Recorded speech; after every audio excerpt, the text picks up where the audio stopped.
Welcome back to the channel. Today we're going to talk about 3 tips to double your bites on an Alabama rig this winter when you're fishing cold water. So stay tuned and let's get right into it. So I have become obsessed with the Alabama rig. I love throwing this thing anytime the water is cold, all the way from fall when the fish start feeding, through the winter as long as there's no ice on the water, and then right into spring when those fish are in pre-spawn mode and feeding heavily to get ready to spawn. I have been throwing this thing every year, all season. I have been playing around with all the different things on the A-rig, jig head sizes, baits, types of A-rigs, everything. I've been throwing this thing a ton, and I've learned a lot about it over those times of fishing it. So I'd like to share 3 things with you guys that I've noticed when I've changed with my A-rig that has actually caught me more fish on the A-rig and has also given me more chances to catch doubles and triples on the A-rig by doing some of this stuff. But as always, make sure you follow your state's regulations on if you're even allowed to fish the A-rig,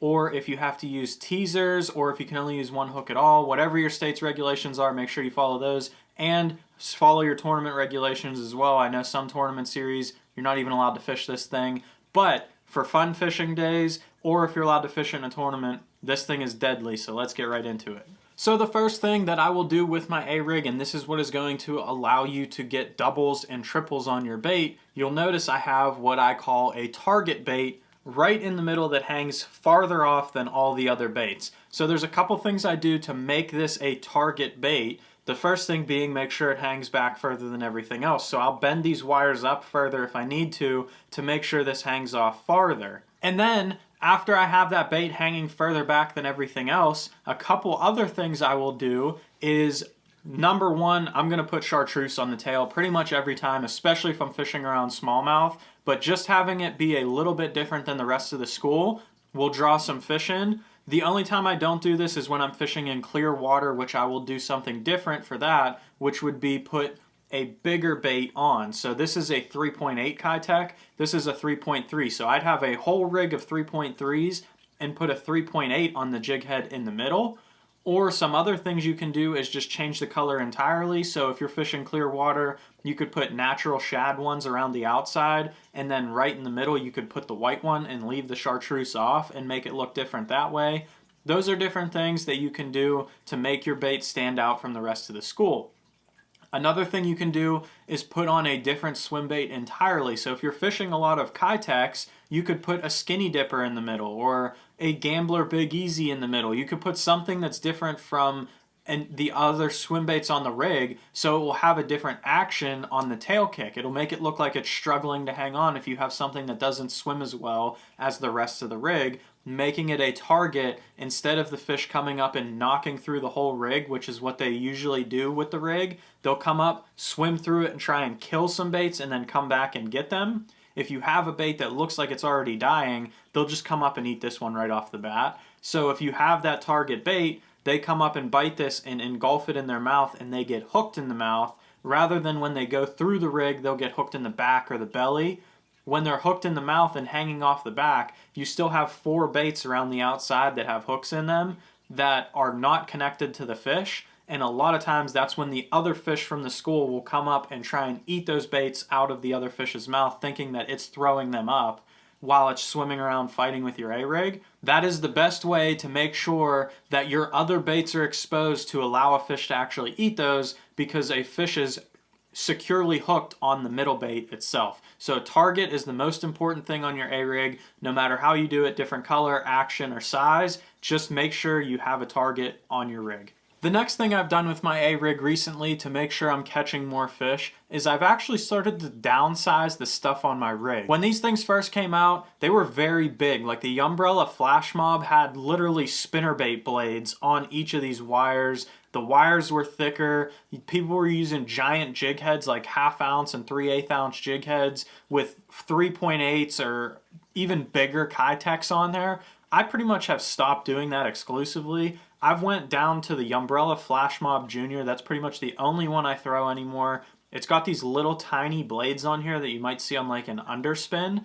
They're so small, but they add just a little bit of flash to draw some fish in. And then I've even downsized my baits on these. I've gone down to a 3.3 Kitech, and it doesn't seem like a big drop, but when you look at the difference between a 3.8 or even a 4.2 to a 3.3 Kitech, It is a significant difference in size. I literally fish this on my flipping stick that I fish with like jigs and light punching rigs and stuff.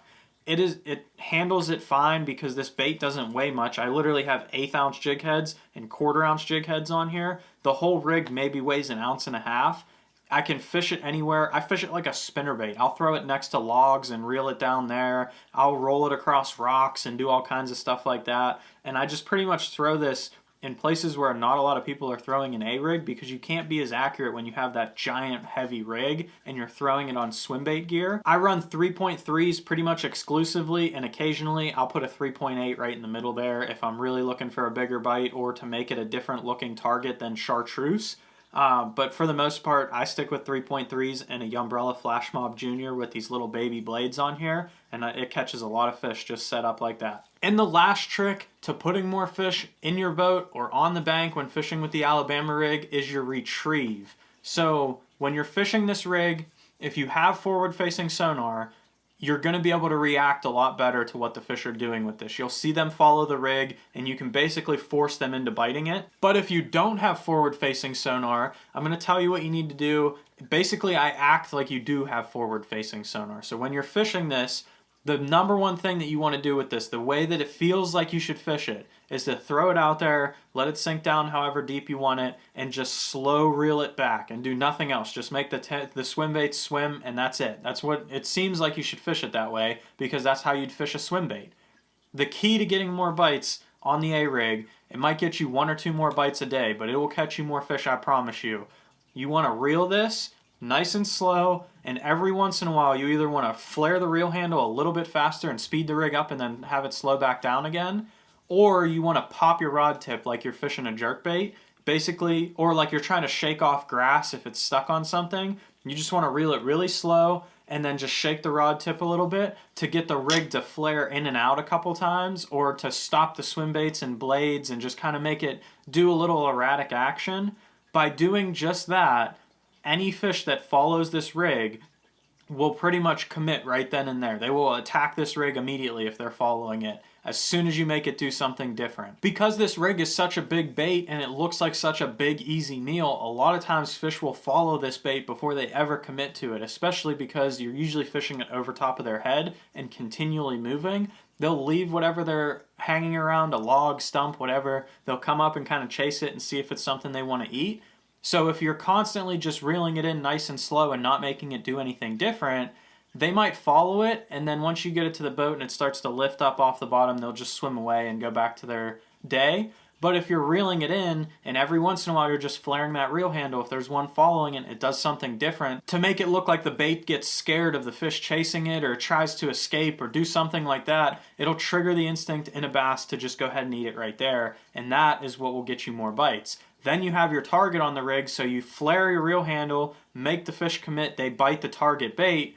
All the other fish watching see that this fish just started to eat. They think it's feeding time. That fish is hooked securely on that one bait, and it thinks it's throwing up the other baits around the school, or there's other baits left to eat. The other fish might come and get interested and bite the other ones on the rig, and that's how you get doubles and triples. So if you enjoyed today's video talking about this Alabama rig and how to catch more fish, go ahead and check out this video right here where I did the same thing talking about crankbaits and how you can catch more fish in the winter by doing a couple things there. And if you enjoyed today's video, leave a like down below and make sure you subscribe so you don't miss any more of my fishing tips coming up.